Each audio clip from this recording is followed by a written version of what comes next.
We have four different accounts of Jesus' life in the New Testament, right?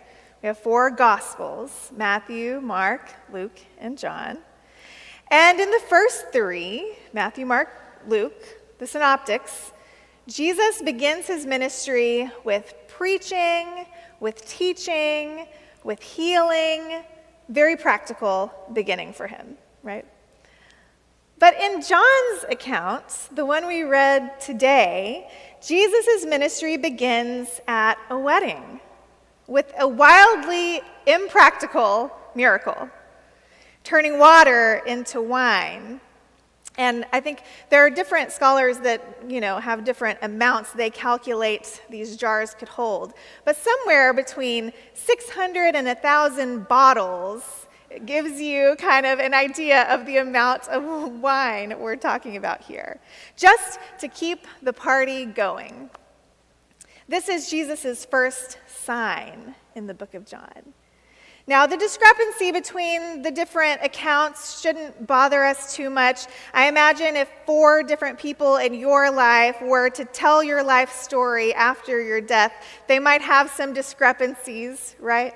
Your best friend and your mom and maybe someone that you've mentored will all have different pieces of your life, different stories to tell.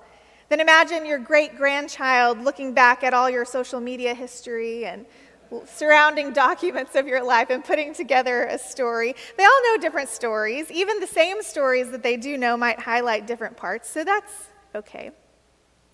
But John begins his account of the good news, the gospel of Jesus. Gospel is just another word for good news. So when you read the Gospel of John, the Gospel of Luke, the Gospel of Matthew, that's just the good news of John, of Mark, of Matthew, etc.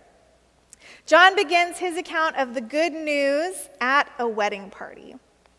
And I think this is appropriate, right? Because a wedding is kind of the embodiment of good news. We see this in our culture still and in important, imaginations that we have about weddings gone by. A wedding is a cause for celebration, right? It's an excuse for joy, for grandma out on the dance floor doing the electric slide. You're not going to see that anywhere else, right? That just happens at weddings. For kids twirling together on the dance floor, for flames of love igniting from new couples and maybe older couples as well. Now, this is not because we think that marriage is easy, right? We're not under any illusions there. It's not because we don't know that oftentimes marriages don't work out, right? But a wedding, even with all of that risk, even knowing that there will be difficulty, knowing that for better or worse, for richer or poorer, in sickness and health, means that there will be worse, there will be poorer, there will be sickness, right? At a wedding, even though we know that, even though we know the risk, we are claiming that hope is still important and sacred, right? We're celebrating wild and risky and extravagant claims of love, not really knowing how it will pan out in the end. And that is a defiant act of joy. A moment of insistence on hope and new life and goodness, even in the middle of uncertainty, maybe some pain. This is what weddings can do. And I think of a few specific weddings that kind of hold that place in my imagination. I think about the wedding scene from Fiddler on the Roof. Anybody Fiddler on the Roof fan? I'll look at the choir. Okay, there we go. There's our music history buffs. Okay, good. So we've got this wedding that's happening in the context of brutal Jewish persecution. We have a little village that's been, where Jewish folks have been relocated to, and this little village puts on a beautiful celebration, beautiful procession. You remember the song Sunrise, Sunset? Oh, so beautiful. There's dancing, the whole village is there. We're reminded of the context only when the party is interrupted by the violence of Russian soldiers, right? But still, the wedding is this sacred and surprising picture of hope in the midst of all of that oppression.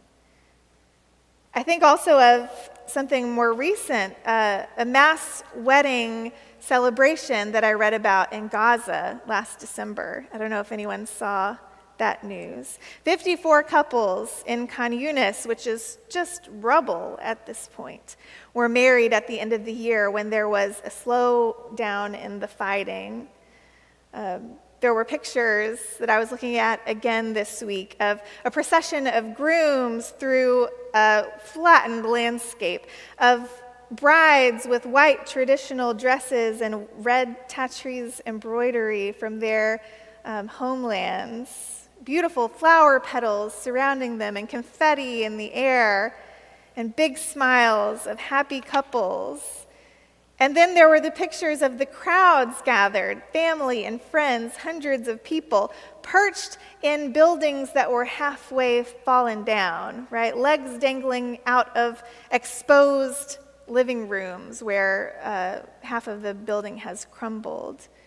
All of these people perched up on the rubble trying to get a good view of the festivities.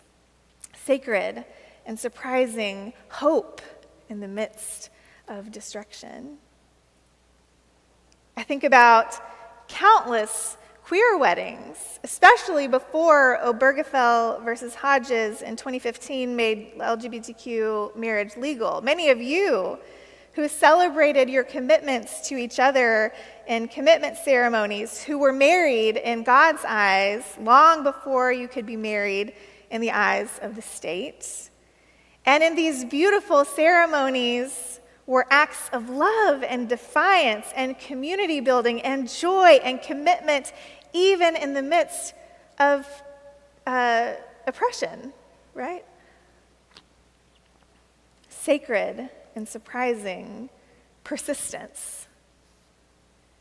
The wedding Jesus was at that we read about today, the wedding he was at in Cana for his first sign, for the very beginning of his ministry, was like a defiant queer wedding. It was like friends and family gathered atop the rubble to get a peek in. It was like a celebration that could at any moment be interrupted by the violence of empire. And we know that it was a wedding like this because all weddings in Cana of Galilee were like this at that time. Joyful defiance in the context of deep violence and oppression. Just before this wedding scene, if you flipped back in your Bible a page or two, you'd see Jesus has been spending time at the Jordan River with that rabble-rouser, John the Baptist. Authorities are already suspicious of him and surveilling him, and John announces that Jesus is God's chosen one, the Messiah. This is a political claim, not just a spiritual or religious one. Jesus doesn't deny it, and he starts gathering his crew, his disciples. This is looking a lot like a new rebel movement that is bubbling up, and tensions are high. So Jesus and his disciples retreat into Galilee, the outskirts. This is where Jesus spends most of his ministry. This is a place that is socially and economically disadvantaged. It is known as the home of thieves and robbers and Gentiles.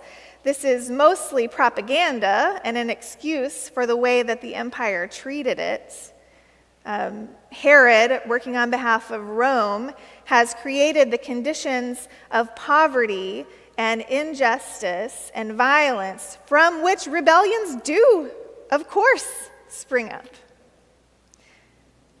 In the first century, individual ownership of small tracts of land, small family farms that had been there for millennia, were giving way to ownership of large tracts of land by the wealthy few. We know a little bit about that, right? Farmers were being forced into day labor. Galilee was a focal point of the resistance because of all of this. We know from other sources that Herod the Great had multiple incursions into Galilee to put down the rebellion violently, killing whole villages, killing whole families. You can read about some of his, we know he's crazy even from the Bible, but you can read about more of his wild, maniacal violence in Josephus's works. But he crushes Judean revolts by killing folks in the area, by instilling fear among the population. It's funny how history repeats itself. Maybe we're just on some kind of loop. Whether it's the Pax Romana, Roman peace, or whether it's abortive peace now, right? Peace by terror is not peace. Can we agree? But this is the context for the wedding that Jesus is at. Folks whose land has been stolen, who has been plundered by big vineyard owners. Families who've been ripped apart by the Roman Empire and their Judean collaborators. And in our scene today, those folks are the ones who are coming together in an act of defiant joy, a wedding, proclamation of hope, of new life, of resistance, even in a very difficult context. It's easy for our fears and the very real injustices of our world that we are seeing right now, it's easy for that to overwhelm us and to consume us. It's easy for celebration to feel out of place, for joy to seem silly. Even for Jesus, right? In our text today, when his mom tells him the wedding is out of wine, his first response is, "Woman, what's it to me?" Don't let anyone tell you that the Bible isn't funny, guys. This is good stuff here. There are many pages of ink spilled about this quick conversation between a mother and a son. And I don't know, I can interpret it a few different ways. Maybe Jesus was being rude. Maybe he was cranky. You know, Jesus gets hangry too. It's fine. Maybe he was busy dancing and didn't want to be interrupted. Maybe he's planning for what's happening next in his ministry. Maybe he's being playful. Come on, Mom. I've got bigger fish to fry. Can't you see? This isn't the right time. Whatever his intent was, Mary, his mom, in the way that only moms can do, raises an eyebrow at him, turns away, and says to the servants, where he can hear her, "Do whatever he tells you." And Jesus has a change of hearts. He tells them to fill up the big purification vessels. They do it. He tells them to take some to their boss, and they do it. And suddenly the wine is flowing again. And not only that, it's the best wine, we hear. Jesus' first miracle in John, the one that catches our attention at the very beginning, is about keeping the party going. Making the joy linger, savoring defiant hope until morning, as long as we can. Mama Mary reminded Jesus of the importance of joy and abundance and celebration, even and especially in times of deep pain and fear and vulnerability. God's work on earth, John insists, is rooted in joy. When you find yourself buried in all the work there is to do here, or in the depths of grief or fear or uncertainty, when celebration feels frivolous because of everything, Mama Mary reminds us to be open to surprising signs of hope and defiant acts of joy. Maybe, I know we're Baptist, instead of gallons and gallons of wine, maybe this looks like never-ending pots of soup and a dessert table that goes for days at Ellen Bell's house and the Young at Heart gathering last week.